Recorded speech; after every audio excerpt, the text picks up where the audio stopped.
Paul McCartney, born on June 18, 1942, in Walton Hospital, Liverpool, was destined for greatness, though no one could have predicted the magnitude of his future fame.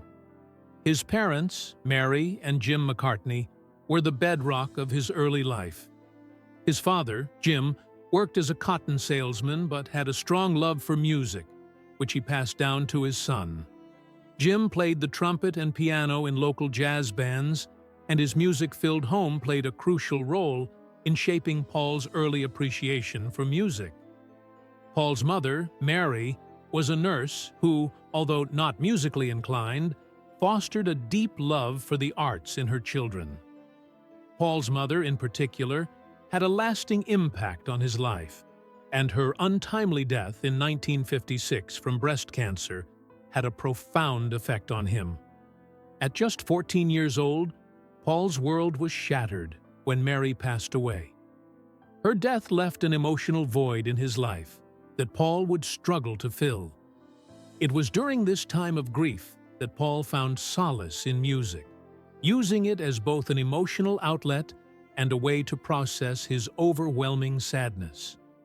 He began writing his own songs as a way of channeling his grief, and it was at this point that one of his earliest compositions, "I Have Lost My Little Girl," was born.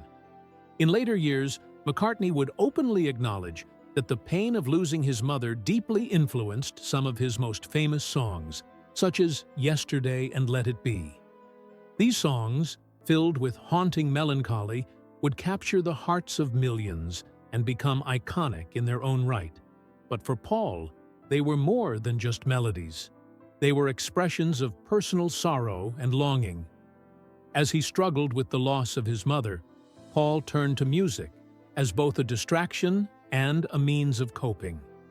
His father, a jazz enthusiast, continued to be a positive influence on him during this turbulent period, introducing Paul to a wide range of music from artists such as Little Richard, Buddy Holly, and Elvis Presley. The music of these rock and roll pioneers would inspire Paul to pursue his own musical ambitions. Little did he know that the musical path he was on would lead him to a journey of success, heartbreak, and transformation that would define an era.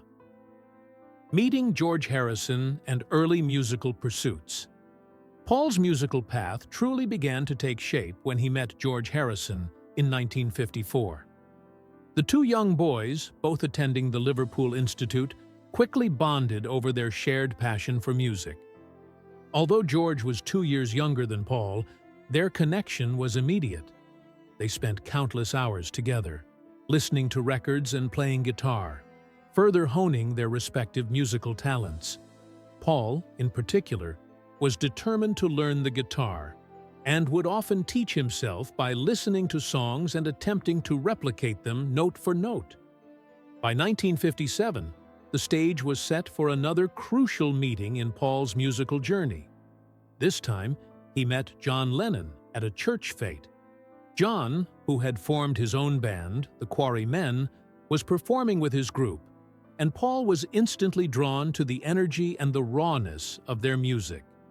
After the performance, mutual friend Ivan Vaughan introduced Paul to John, and it was there that the two quickly realized they had a shared musical vision.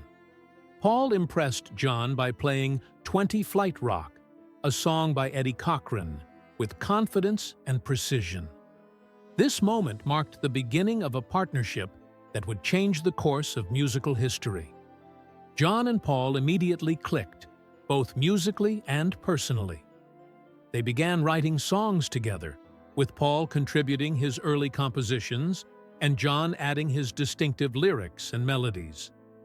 This creative partnership proved to be a fertile ground for success, and soon after, Paul officially joined the Quarrymen. The collaboration between John and Paul ignited a fire that would lead to the creation of some of the greatest music the world would ever hear.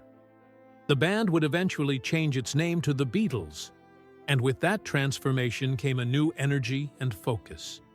The group's early days were filled with hard work and perseverance, performing in small clubs across Liverpool and Hamburg. These grueling performances played a pivotal role in shaping the Beatles' sound, with Paul and his bandmates becoming better musicians and more attuned to their audience. The road was long, but the bond between the band members deepened, and they were ready to take on the world. The rise of the Beatles. By 1962, the Beatles had signed with EMI Records, marking the beginning of their meteoric rise to fame. Their first single, Love Me Do, was not an instant smash hit, but it garnered enough attention to chart at number 17 on the UK charts. This modest success set the stage for what would soon become a musical revolution.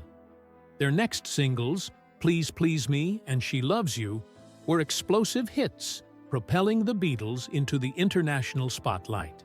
As their popularity soared, they captivated the world with their unique sound, their charm, and their innovative approach to music. In February 1964, the Beatles performed on The Ed Sullivan Show in the United States, where an astonishing 73 million viewers watched them perform. This was the beginning of Beatlemania, and it marked a seismic shift in the music world. The Beatles were no longer just a popular band, they were a global phenomenon. With fans screaming in the streets and sold-out concerts everywhere, it seemed as though nothing could stop them. As the band's fame grew, so did their creative output. John and Paul's songwriting partnership blossomed, and together they wrote some of the most beloved songs in pop history, including A Hard Day's Night, Help, and Yesterday. These songs, infused with their unique combination of catchy melodies and poignant lyrics, became timeless classics. But the Beatles were not content to rest on their laurels. They continued to push musical boundaries, with albums like Rubber Soul and Sgt. Pepper's Lonely Hearts Club Band experimenting with new sounds, studio techniques, and unconventional instruments. These albums marked a departure from traditional pop music, showcasing the Beatles' willingness to explore new genres and embrace innovative production. Despite their success, however, tensions began to mount within the band. By 1968, while working on the White Album, the members of the Beatles began to argue more frequently. John became increasingly involved with Yoko Ono, and his growing interest in avant-garde music and political activism led to creative differences with the rest of the band.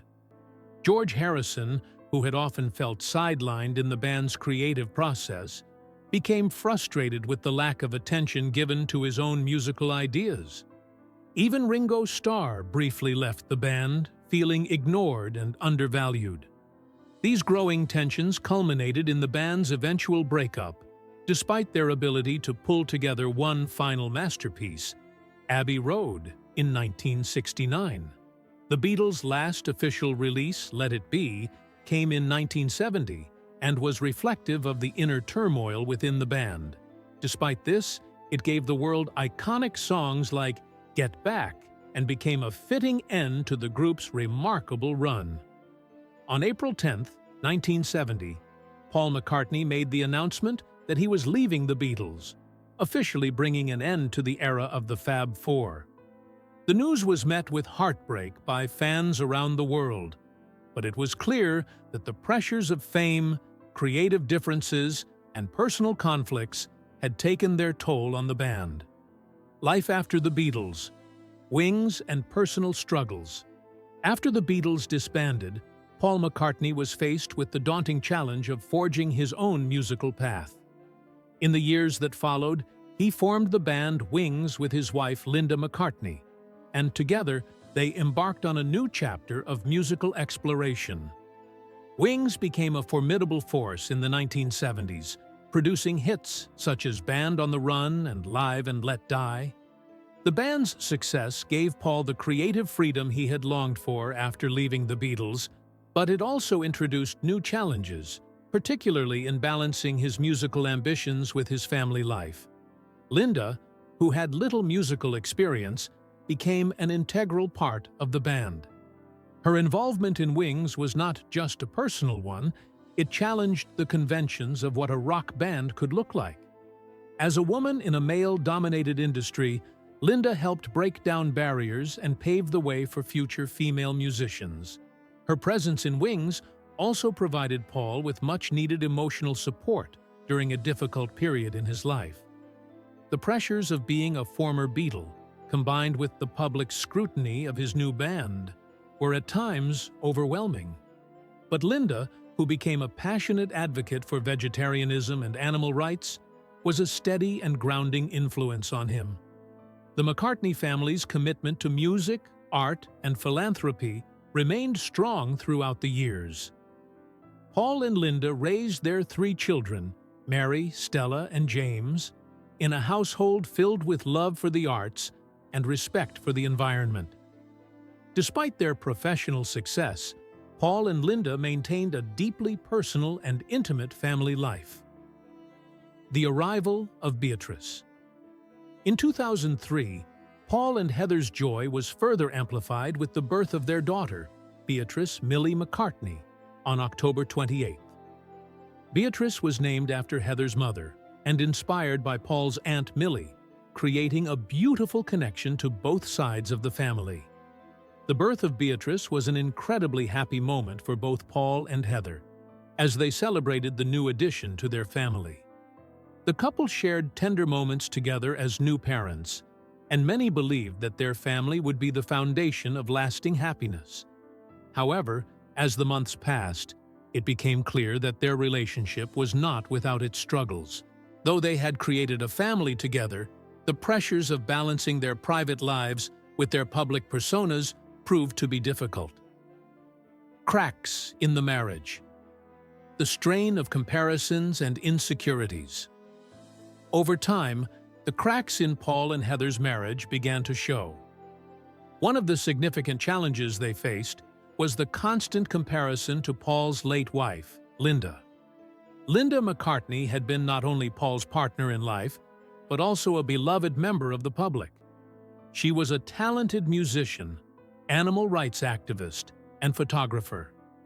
Her presence in Paul's life remained strong, even after her passing, and reminders of her were evident in their home. For Heather, these constant comparisons to Linda created tension. It seemed impossible to escape the shadow of Paul's late wife. Heather reportedly struggled with feeling like she could never live up to Linda's legacy in the eyes of the public, and this caused significant strain in their relationship. While Paul tried to balance his memories of Linda with his life with Heather, the emotional baggage they both carried into their marriage proved to be a difficult obstacle to overcome. Heather's insecurities were also linked to the trauma she had experienced earlier in life. Losing her leg in a horrific accident at such a young age had a profound impact on her self-esteem, and these deep-rooted insecurities were exacerbated by her public life with Paul. She often felt the weight of public judgment, and it affected her sense of self-worth. Paul, a global icon with an immense amount of fame and success, found himself struggling to understand the complexity of Heather's emotional world. Despite their challenges, Paul and Heather sought therapy in an attempt to work through their issues. However, therapy did not provide the resolution they had hoped for. In fact, the therapy sessions seemed to make things worse. Heather accused Paul of not being supportive enough during tough times, particularly regarding her insecurities. Meanwhile, Paul grew frustrated with Heather's desire for fame, feeling that she was more focused on her public image than on their relationship. The public breakup and the legal battle. As their relationship unraveled, the media's prying eyes were fixed on every aspect of their marriage. The couple's private struggles, including the details of their therapy sessions, were leaked to the press, further straining their relationship. The public nature of their troubles added an unbearable amount of pressure. The couple ultimately filed for divorce, and their legal battle would soon become a media sensation. In the divorce proceedings, Heather made an extraordinary demand: £125 million from Paul's estimated £400 million fortune. This demand amounted to almost a third of everything Paul had worked for in his career, and it was met with widespread disbelief. Many believed the sum was exorbitant, especially considering the couple's relatively short marriage. Paul's legal team, led by the prominent family lawyer Fiona Shackleton, countered with an offer of £15.8 million, which they believed was a fair settlement. This stark difference in expectations created a fierce legal battle. The case was heavily publicized, with both sides telling very different stories. Heather Mills claimed that she had helped Paul rebuild his life after Linda's death and had been a supportive partner during a challenging time. However, Paul's team vehemently denied this, asserting that there was no substantial evidence to support her claims. The case went to court in London, and the proceedings lasted for 6 intense days. When the judgment was finally delivered in March 2008, it was not favorable for Heather. The judge, Mr. Justice Bennett, called her evidence inconsistent and inaccurate, and even described her as less than candid. He also criticized her for being volatile and explosive, labeling her as her own worst enemy. Heather Mills, who was clearly disappointed with the outcome, spoke out in an interview with the BBC, dismissing the judgment as outrageous and expressing her displeasure at how things had unfolded. One of the most shocking claims Heather made during the trial was that Paul had abused alcohol and drugs and had been abusive toward her. She also accused him of being possessive and jealous, as well as insensitive to her disability. Furthermore, she claimed that Paul had colluded with the press to make her life difficult after their separation. However, the judge rejected these accusations, calling them exaggerated and unsubstantiated. The judgment also revealed a counterclaim from Paul's side, accusing Heather of bugging his phone calls. This included a controversial conversation with Paul's daughter, Stella, in which Stella allegedly made unflattering remarks about Mills. The judge found no evidence to support Mills's accusations, stating that she had exaggerated her role in Paul's professional recovery after Linda's death. The final settlement and Paul's peace. In the end, Heather Mills was awarded £24.3 million, a far smaller sum than she had initially requested. This included a £16.5 million lump sum and £7.8 million in assets. The court also ordered Paul to pay £35,000 per year for Beatrice's care, including school fees and a nanny. While this was still a substantial amount, it amounted to only about 6% of Paul's total fortune, which many viewed as a victory for him. The divorce settlement brought a sense of closure to a difficult chapter in Paul's life, and he could finally move on.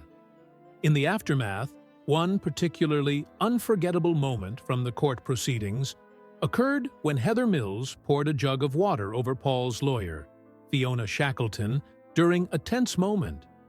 Mills later explained that she approached Shackleton and declared, "I'm not a loser," before tipping the water over her. Despite the dramatic gesture, Mills claimed that she remained calm during the incident and even joked about it afterward, calling it a baptism. Despite the emotional turmoil of the divorce, the judgment painted Paul McCartney in a much more favorable light. The judge praised him for being balanced, consistent, accurate, and honest, despite occasionally showing irritation, which the judge deemed justifiable given the circumstances. A new beginning with Nancy Cheval, Paul's life, began to take a more positive turn when he met Nancy Cheval, a businesswoman and philanthropist, in the years following his divorce from Heather. They began dating, and in October 2011, Paul married Nancy in a quiet and intimate ceremony at Old Marylebone Town Hall in London. The venue had special significance for Paul, as it was the same place where he had married his first wife, Linda, in 1969. Nancy wore a simple white dress designed by Paul's daughter, Stella McCartney, who has become an internationally renowned fashion designer known for her commitment to sustainability. Paul, too, wore a suit designed by Stella. Their wedding was a family affair, with Paul's youngest daughter, Beatrice, serving as the flower girl, and his son, James, delivering a heartfelt speech. The event was a testament to the close-knit bond that Paul shared with his children and the importance of family in his life. The marriage between Paul and Nancy has been described as one of mutual respect and shared passions. It marked the beginning of a new chapter for Paul, one filled with love, peace, and companionship, legacy, and family life. Now in his 80s, Paul McCartney remains an icon in the music world, continuing to perform and record music that resonates with generations of fans. His career, which began with the Beatles in the 1960s, has spanned more than 6 decades, and he shows no signs of slowing down. In 2020, during the COVID-19 pandemic, Paul released McCartney III, an album that reminded fans of his early music while showcasing his ability to create new and innovative material. Paul's family has always been a central part of his life.